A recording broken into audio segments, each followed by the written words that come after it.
com todo o fôlego que tenho. Doce Espírito Santo. Doce Espírito. Cantarei Doce Espírito a Santo. bondade Doce Espírito de Santo. Deus. És fiel, és fiel, és fiel em todo tempo. Jesus, em todo tempo és tão bom. Em todo tempo tu és tão bom. Eu cantarei, eu cantarei, eu cantarei, eu cantarei, eu cantarei. És fiel, Senhor. És fiel em todo tempo. Em todo tempo és tão bom.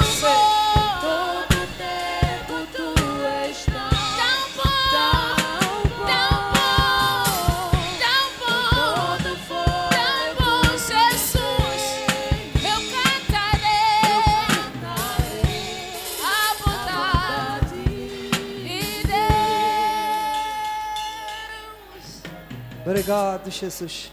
Dê uma grande salva de palmas para Ele. Meu Deus, meu Deus. Quem começa bem, a probabilidade de terminar bem é 100% garantida. Então, queremos apreciar a sua presença. Vamos à palavra de Deus. Hebreus capítulo 12. Hebreus capítulo 12, o versículo 28. Apreciar aos que estão ligados em diferentes partes do mundo, continua ligado. Libero a bênção para você. Hebreus 12, 28, se a igreja está lá, poser amém. Se ainda não achou, diga amém. No meu tempo, 3, vamos ler 1, 2 e 3. Por isso.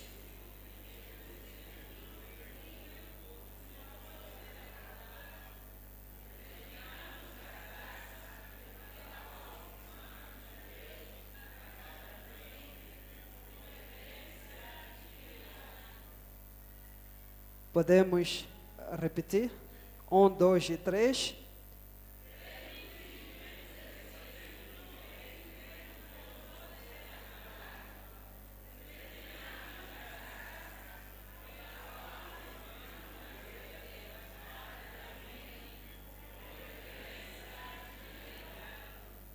Convido a amada igreja para tomar os assentos. Leitura maravilhosa. Preste atenção na sua Bíblia, que eu posso ler onde a igreja leu. Por isso, pelo que, tendo recebido um reino que não pode ser abalado,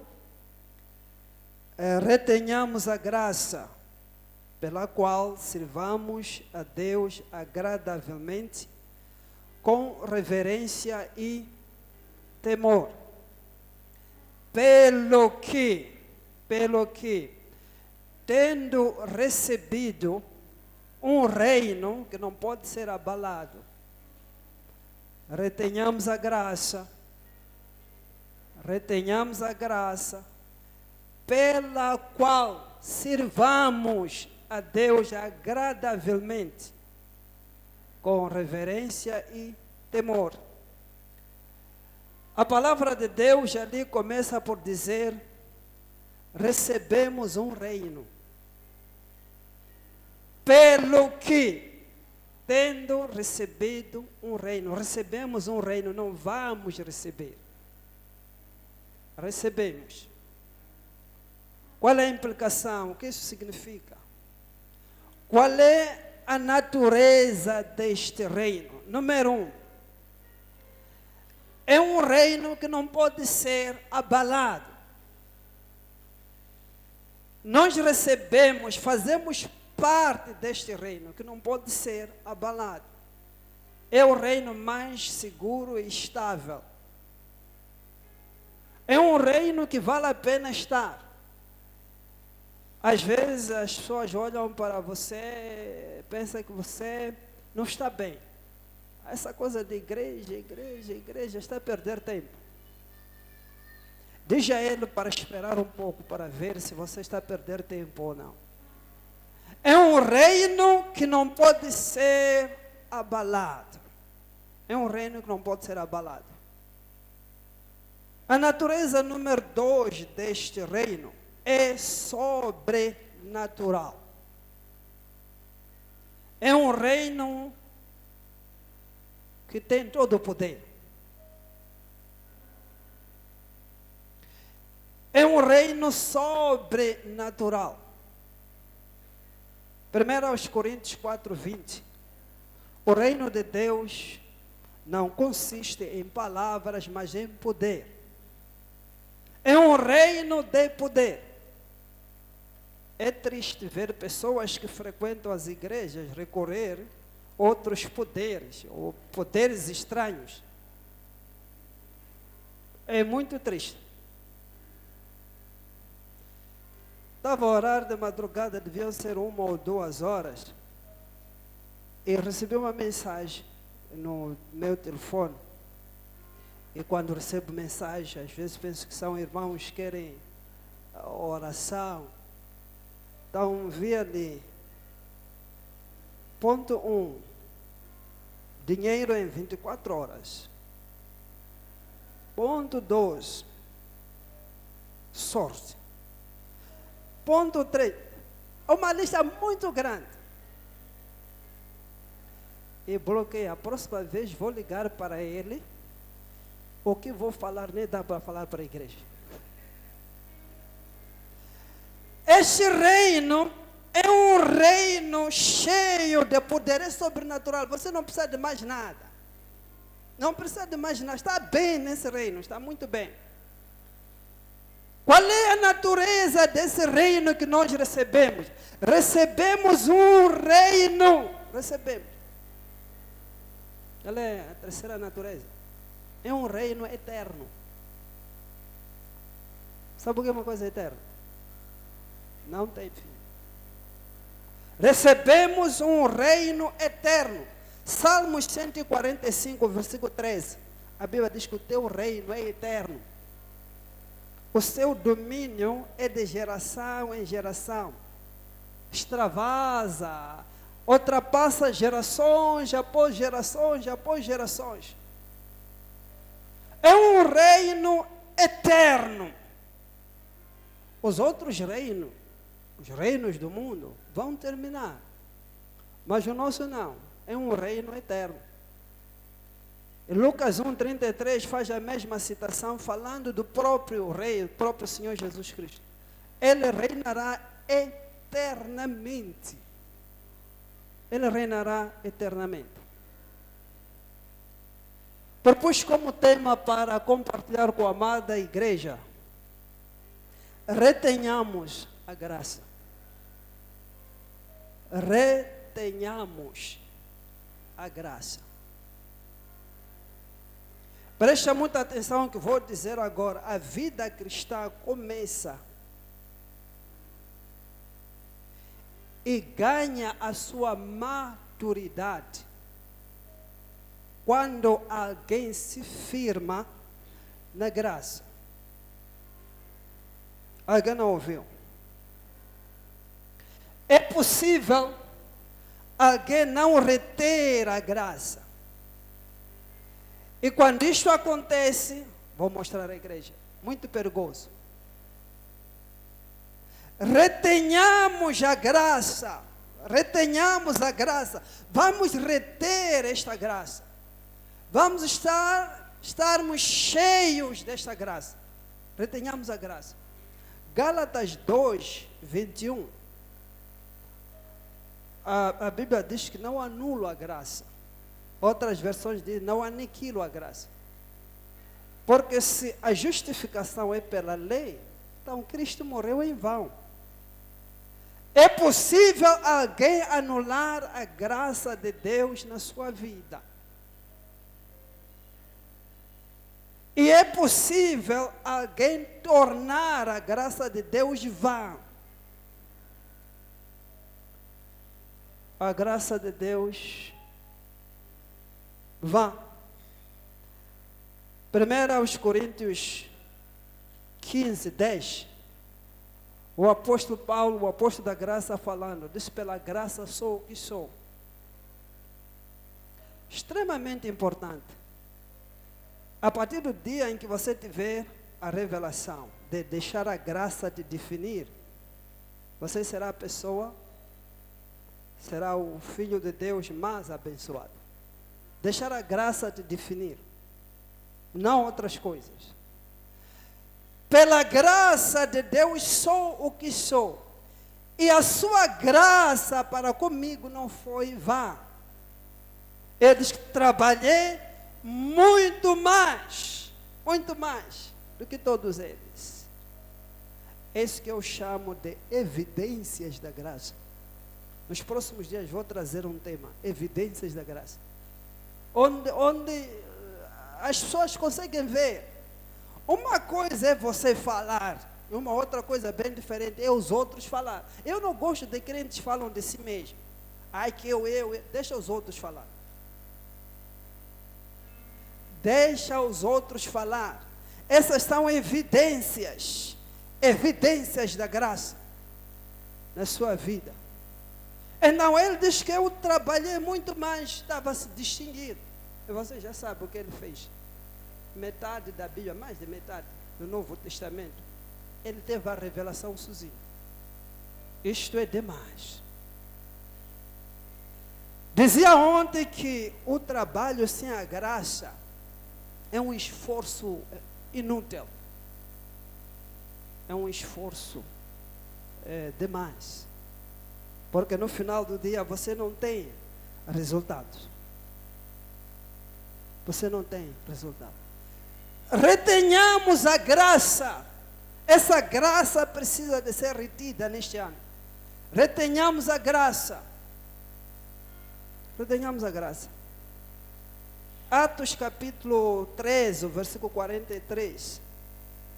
O apóstolo Paulo exorta a igreja primitiva. Na verdade é o Espírito Santo através de Paulo. Estava a exortar a igreja primitiva. Porque havia uma mistura de judaísmo e de cristianismo. E ele disse: não, vocês precisam de perseverar, de permanecer nesta graça que receberam. Retenhamos a graça. Por que reter a graça? Este é o meu primeiro ponto. Por que reter a graça? Porque precisamos de reter esta graça. Por quê? O texto que nós acabamos de ler apresenta uma razão muito importante. Apresenta uma revelação extravagante, mega. Por que reter a graça? É para servir a Deus agradavelmente. É para servir a Deus agradavelmente. Uma coisa é servir a Deus, uma outra coisa bem diferente é servir a Deus agradavelmente. Para dizer que é possível você servir a Deus sem o agradá-lo. Você está a servir a Deus, mas não está a agradar a Deus. Existem 3 maneiras de fazer coisas. A primeira maneira de fazer uma coisa é a maneira errada. Maneira errada. Está a fazer as coisas, mas está a fazer de uma maneira errada. E a segunda maneira de fazer uma coisa é a maneira certa. A pessoa está a fazer de maneira certa. O crente está a fazer de maneira certa. E a terceira maneira de fazer uma coisa é a maneira de Deus. São 3 maneiras. Você não tem como escapar dessas 3 maneiras. Não tem como escapar. Agora, é possível você fazer a coisa certa, da maneira certa, mas não da maneira de Deus. Lembra-se de Caim e Abel? Caim, sabe, fez o seu melhor. Eu estava a prestar muita atenção. Ele fez o seu melhor. Está a fazer a coisa certa. Dar a Deus não é a coisa certa? É. Só que não era a maneira de Deus. E Deus não aceitou. Deus não aceitou. Então, há uma maneira certa de fazer as coisas. Há uma maneira certa de servir a Deus. Não queria falar desse curandeiro ali. Atos 8, 23, fala de Simão. Simão queria fazer a obra de Deus, queria servir a Deus. Mas ele queria servir a Deus de maneira errada. Primeiro ele queria comprar o poder de Deus. E Pedro lhe repreendeu na cara, disse: curandeiro, minhas próprias palavras, afasta. Como hoje temos muitos curandeiros que estão a servir a Deus. Muitos, sobretudo em Moçambique. No dia que você me pedir para eu dizer, como filho da casa, vou dizer: aquele ali é curandeiro, não é homem de Deus, aquele ali é curandeiro. Tem muitos curandeiros. Estão a servir a Deus de maneira errada. Como é que alguém que não nasceu de novo está a servir a Deus? É um religioso. É um religioso. Por que reter a graça para servirmos a Deus agradavelmente? Servir a Deus de uma forma que Deus aceita. Estamos a dizer que neste ano você precisa de servir a Deus. Ninguém foi salvo para ser inútil. Essa expressão o presidente Samora usava muito para os trabalhadores da PIE na altura. Vocês são inúteis. Ninguém foi salvo por Deus para ser inútil. Ninguém. Ser inútil. Inútil mesmo. Ninguém foi salvo por Deus para ser inútil. Todos nós fomos salvos para servir a Deus. Romanos 12, 11. Fazer a menção ontem a partir da nova tradução, da linguagem de hoje. A Bíblia diz assim: trabalhe com entusiasmo. Sabe o que é trabalhar com entusiasmo? Trabalhe com entusiasmo, com alegria, motivados. Trabalhe com motivação. Crente parece que foi obrigado. Serva a Deus parece que foi obrigado. Bem cansado, tudo que faz é cansado. Vou revelar algo mais abaixo. E ainda o versículo diz assim: não sejam preguiçosos. Preguiçosos. Na verdade, a preguiça mata. Sobretudo esta geração tem muita preguiça. Não sejam preguiçosos. Estava a escrever nas minhas notas que a preguiça é um espírito que precisa de ser expulso. Começa uma coisa, já parou. Quer tentar estudar, parou. Quer tentar fazer negócio, parou. Quer tentar ler a Bíblia, mas você, qual é o seu problema? Preguiça, preguiça. Não sejam preguiçosos. Sirvam o Senhor. Seria o Senhor. Mas diz: sirvam o Senhor. Com o coração cheio de fervor. Com o coração cheio de fervor. É o critério para servir a Deus. Se você não faz de coração o que você está a fazer, Não funciona. A palavra coração ali significa espírito.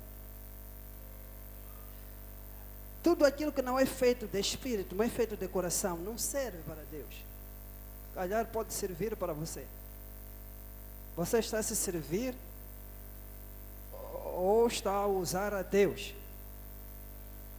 João 4, 23, 24, a igreja conhece. Diz: Deus é espírito. Importa que os que o adorem em espírito e em verdade. Espírito é coração. Não, tudo aquilo que é feito fora do coração é fora da adoração, não serve. Não está a fazer nada. Ainda não entrou na dimensão do espírito. Sirvam o Senhor com o coração cheio de fervor. Com fervor. Já viu alguém que tem fervor? É tudo correrias. Correrias. Gosto quando vou nas outras igrejas, ministérios amigos. Como os crentes, aquilo é adrenalina, é correria. Mas, às vezes nós corremos lá no mundo, lá no serviço. Lá no serviço. Mas quando são coisas de Deus, o abençoado parece que recebeu uma notícia de morte. Agora, por que não ficou em casa? Outros servem a Deus por ganhos. É o que eu vou receber. Você ainda está na carne. Você ainda está na carne. Ainda não subiu. Ainda não subiu para outra dimensão. É preciso servir a Deus de coração. É preciso servir a esse Deus. Que vale a pena servir este Deus. Como é que nós servimos a Deus, então? Como é que nós servimos a Ele? A Bíblia diz ainda nesse texto: com reverência e temor. Com reverência e temor. Sabe o que é reverência? É um respeito profundo. É honra a Deus. Com reverência e santo temor. Chamo de santo temor. Hoje há uma crise. Há uma crise do temor. Há uma crise muito grande. Sabe como é que se mede o temor? Nós medimos o seu temor pelo tempo que você gasta com Deus, pelo tempo que você gasta a fazer as coisas de Deus. Se você tem um tempo qualitativo e quantitativo com Deus, então você tem temor. Você tem temor. E é possível, assim, ao conversar com o irmão, com uma irmã, você consegue perceber: esta aqui gasta muito tempo com Deus, esta aqui gasta muito tempo, como se chama essas coisas ali? Da internet, das redes sociais. Essa aqui gasta muito tempo com a política, outras coisas. Essa aqui gasta muito tempo com o diabo. É muito fácil ver. Porque ele não tem temor. Não tem temor. Não tem temor. Temor não é ter medo de uma pessoa. Temor não é ter medo do seu irmão, não é ter medo do bispo, do pastor ou do apóstolo, não é isso. Com temor. Eu dizia aqui num desses dias que a Bíblia diz que o temor do Senhor é o princípio da sabedoria. Salmos 110, versículo 11. Uma pessoa que tem temor é sábia. Ele é muito sábio. É sábio. Sábio na sua colocação, sábio da maneira como ele faz as coisas. Muito sábio. Então, servimos a Deus com reverência e com temor. Tira o temor, a graça se vai. Tirou o temor na igreja. Não, acabou. Acabou. Quero apresentar 5 assassinos da graça. Para terminar. Chamo de assassinos. Esses são batacuis da graça. Falam de homens katana, que matam, assassinam a graça. 5 assassinos da graça. Não sei se consigo terminar esses 5 assassinos. Primeiro assassino é o legalismo. A mistura da lei e da graça. Quando alguém acredita que aquilo que Jesus fez na cruz não é suficiente, então ele confia mais, vai ser muito difícil para compreender isso os maduros, confia mais nos seus esforços, no seu desempenho, nos seus méritos. Às vezes quando nós falamos de esforço, então estamos na graça, não precisamos de nos esforçar. Não é isso, vocês estão a entender mal. A graça não isenta você de se esforçar, de trabalhar, não é isso. Estamos a falar de você querer ser justificado por outras coisas, que não, isso que Jesus fez não dá, tem que aumentar. Romanos 3, 24, a Bíblia diz que somos justificados gratuitamente pela sua graça, não é pela lei. Lá em Gálatas 2, 21, onde eu estava a ler, a parte B, diz que se somos justificados pela lei, então Cristo morreu em vão. Gálatas 5, 4 diz que decaíste da graça. É possível alguém decair da graça? Aquele que quer guardar a lei. O que estou a dizer? Aquela mensagem do domingo, volta a ouvir de novo. Jesus somente. É Jesus somente. É Jesus e mais nada. Então Pedro, ele queria mais outras coisas. Queria Moisés. Queria Elias. Não, é Jesus somente. É Jesus somente. É Jesus e mais nada. Deixa eu saltar o segundo assassino da graça. É a raiz da amargura. A raiz da amargura. Hebreus 12, 15. Diz que ninguém se exclua. Outras versões de ninguém se prive da graça. Da raiz de amargura.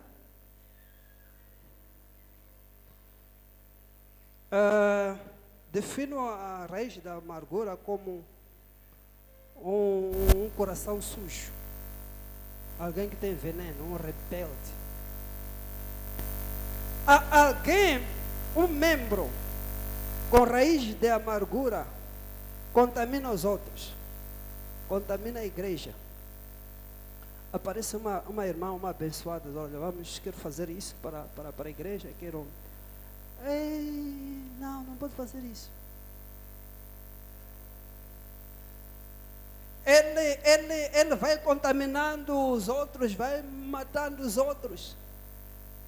Ele já está privado desta graça. A graça de Deus não pode fluir na sua vida. E Deus não usa uma igreja cheia de gente com raiz de amargura. Porque são pessoas perigosas. A qualquer momento ele pode fazer mal. Ele está contaminado. Pode te contaminar. A raiz de amargura. 3, 4, 5. Vamos parar. Um pastor foi ministrar numa igreja de um amigo, uma igreja muito grande. Então deu os pontos, não terminei. Então fomos no escritório dele, disse, pelo menos, apóstolo, se desse os pontos sem desenvolver. Então eu vou dar os pontos sem desenvolver. Não vamos pensar que o apóstolo não tem esses pontos, só está a falar só. Ponto número 3, assassino número 3, grande assassino número 3. São palavras torpes. Efésios 4, 29. Chamam de boca suja. Fala coisas que não edificam os outros. Você fala com seu irmão como se estivesse a falar com um bandido. De lá de Maquinino. Boca suja. Um crente que não sabe usar a boca está a matar a graça. Ai, é que eu, está tudo difícil, para mim não consigo. Fala bem. Ok, vamos deixar. 4. É 4, assim. 4. Orgulho. Falamos disso, Tiago 4. Deus resiste e dá mais graça aos humildes. 5. Impiedade e paixões mundanas. Tito 2, 11 a 12. Porque a graça de Deus se manifestou trazendo salvação a todos os homens. Esta graça nos ensina a renunciar à impiedade, à carnalidade, paixões mundanas. Uma igreja carnal mata a graça. A carnalidade, a impiedade arruma a graça. Você vê, crentes carnais, mundanos, não entendem nada das coisas espirituais. A todo momento a falar coisas da carne. Você consegue ver isso aqui? Não entende nada. Muito obrigado pelo vosso tempo. Convido a amada igreja para se levantar. Pode fechar as suas notas. Fica com esses 5 assassinos. Nos próximos dias vou desenvolver